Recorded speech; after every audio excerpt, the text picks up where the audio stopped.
ನಮಸ್ಕಾರ. ಪೊಟೆಟೊ ಟಿಕ್ಕೀಸ್ ಮಾಡ್ತಾಯಿದ್ದೀನಿ.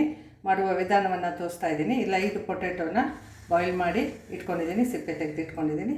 ಇಲ್ಲಿ ಕೊತ್ತಂಬರಿ ಸೊಪ್ಪು, 2 ಮೆಣಸಿನ್ಕಾಯಿ ಸಣ್ಣಕ್ಕೆ ಹಚ್ಚಿಟ್ಕೊಂಡಿದ್ದೀನಿ, ಸ್ವಲ್ಪ ಕರಿಬೇವಿನ ಸೊಪ್ಪು ಸಣ್ಣಕ್ಕೆ ಹಚ್ಚಿಟ್ಕೊಂಡಿರೋದು, 1 ಸ್ಪೂನ್ ಜೀರಿಗೆ, ಏನಿ ಗರಂ ಮಸಾಲ 1 ಸ್ಪೂನು, 1 ಸ್ಪೂನ್ ಖಾರದ ಪುಡಿ, ಮತ್ತು ಇಲ್ಲಿ ಒಂದು 4 ಪೀಸ್ ಬ್ರೆಡ್ ಇಟ್ಕೊಂಡಿದ್ದೀನಿ.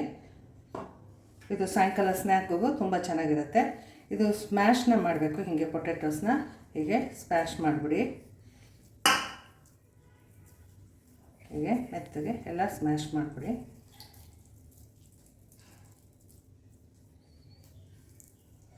ತುಂಬ ಚೆನ್ನಾಗಿರುತ್ತೆ. ಸಾಯಂಕಾಲ ಸ್ನ್ಯಾಕ್ಗೂ ಚೆನ್ನಾಗಿರುತ್ತೆ.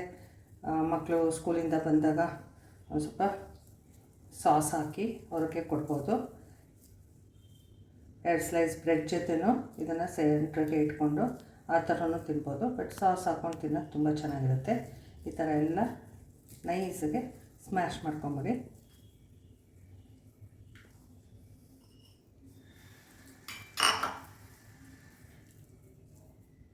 ಎಲ್ಲ ಸ್ಮ್ಯಾಶ್ ಮಾಡಿದ್ದೀನಿ.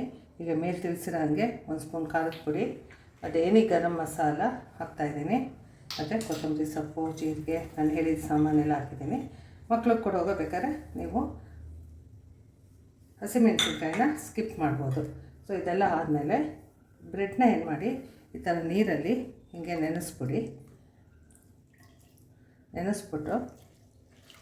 ನೀರನ್ನ ತಕ್ಷಣ ತೆಕ್ಕೊಂಬಿಡಿ. ನೋಡಿ, ಹಿಂಗೆ ತೆಗೆದು ಹಾಕಬೇಕಷ್ಟೆ.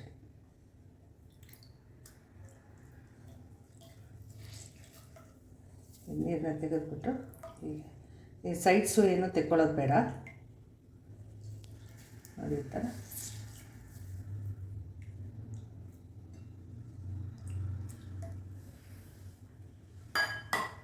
ಇದನ್ನು ಹೀಗೆ ತೆಕ್ಕೊಂಬಿಡಿ. ನೀರನ್ನ ತೆಕ್ಕೊಂಡು ಇದಕ್ಕೆ ರುಚಿಗೆ ತಕ್ಕಷ್ಟು ಉಪ್ಪು ಹಾಕ್ಕೊಳ್ತಾ ಇದ್ದೀನಿ. ಹೀಗೆ ಎಲ್ಲ ಕ್ಲೀನಾಗಿ ಕಲಿಸ್ಕೊಂಬಿಡಿ. ಇದನ್ನು ನೋಡಿ, ನೀರನ್ನ ಕ್ಲೀನಾಗಿ ತೆಕ್ಕೋಬೇಕು, ಆವಾಗಲೇ ಅದು ಚೆನ್ನಾಗಿ ಬರೋದು. ಒದ್ದೊದ್ದೇ ಥರ ಮಾಡ್ಕೋಬೇಡಿ. ಆಮೇಲೆ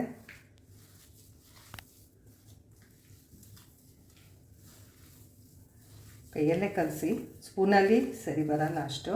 ಸೊ ಈ ಥರ ಎಲ್ಲ ಮಾಡ್ಕೊಂಬಿಡಿ.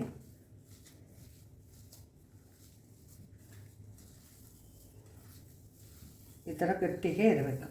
ನೋಡಿ, ಈ ಥರ ಒಂದು 4 ಮಾಡೋದು ತೋರಿಸ್ತೀನಿ. ಆಮೇಲೆ ಇದನ್ನು ನೀವು ಈ ಥರ ಉಂಡೆ ಮಾಡ್ಕೊಳ್ಳಿ.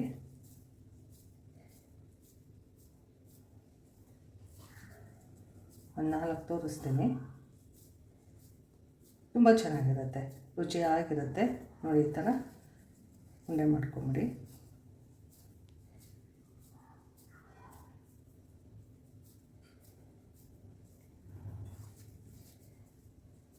ಮಾಡುವಾಗ ಆ ಟೈಮಲ್ಲಿ ಇನ್ನೇನು ಮಾಡ್ತೀವಿ ಅಂತಲೇ ನೀವು ಬ್ರೆಡ್ನ ಆ ಥರ ಹಾಕ್ಕೋಬೇಕು. ನೀರು ನೀರು ಬಿಟ್ಕೋಬಾರ್ದು. ಈ ಥರ ಉಂಡೆ ಮಾಡಿಕೊಂಡು ನೋಡಿ, ಈಗ ತಿಕ್ಕಾಗಿ ಇರಲಿ. ಈ ಕಟ್ಲೆಟ್ ಶೇಪ್ ಥರ ಮಾಡ್ತೀರಲ್ಲ, ಹಾಗೆ ಮಾಡಿ ಇಟ್ಕೊಳ್ಳಿ.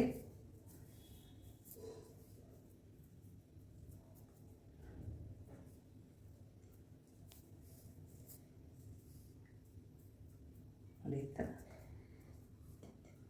ಇದನ್ನು ಶಾಲೋ ಫ್ರೈ ಮಾಡಬೇಕು. ಹೆಂಚು ಮೇಲೆ ಹಾಕ್ಬಿಟ್ಟು ಶಾಲೋ ಫ್ರೈ ಮಾಡೋದು. ನೋಡಿ, ಈಗ ಹೆಂಚು ಕಾಯಕ್ಕೆ ಇಟ್ಟಿದ್ದೀನಿ. ಹೆಂಚು ಕಾದಿದೆ, ಜಸ್ಟ್ ಹೀಗೆ ಜೋಡಿಸ್ಬಿಡಿ ಅಷ್ಟೇ. 2 ಕಡೆಯೂ ಎಣ್ಣೆ ಹಾಕಬೇಕು.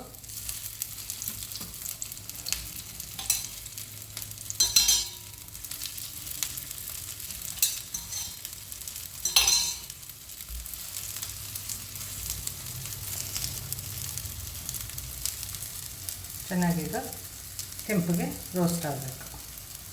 ಆಲೂಗೆಡ್ಡೆ ಬೆಂದಿದೆ, ಸೊ ಹಾಗಾಗಿ ಜಸ್ಟ್ 2 ಕಡೆ ರೋಸ್ಟ್ ಆದರೆ ಸಾಕು. ಕೆಲವರು ಡೀಪ್ ಫ್ರೈ ಮಾಡ್ತಾರೆ, ಬಟ್ ಡೀಪ್ ಫ್ರೈ ಏನು ಬೇಕಾಗೋದಿಲ್ಲ, ಹೀಗೆ ಮಾಡ್ಬೋದು. ಡೀಪ್ ಫ್ರೈ ಮಾಡಬೇಕು ಅಂತಂದರೆ ನೀವು ಒಂದು ಸ್ವಲ್ಪ ರಸ್ಕ್ ಪುಡಿ ಮೇಲೆ ಅದನ್ನು ಅದ್ದುಬಿಟ್ಟು ಆಮೇಲೆ ಡೀಪ್ ಫ್ರೈ ಮಾಡಬೇಕಾಗತ್ತೆ. ಶಾಲೋ ಫ್ರೈಯೇ ಸಾಕಾಗುತ್ತೆ ಇದು. ಸೊ ಹೆಂಚು ಮೇಲೆ ಈ ಥರ 2 ಕಡೆಯೂ ಮಾಡಿಬಿಡಿ ಅಷ್ಟೇ, ಎಣ್ಣೆ ಹಾಕಿ.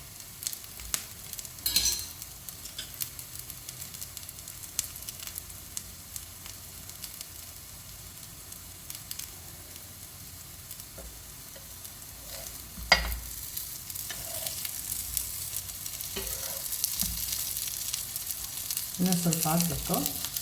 ಇನ್ನೂ ಒಂದ್ಸಲಿ ತಿರ್ವಾಕೋದಂತೆ.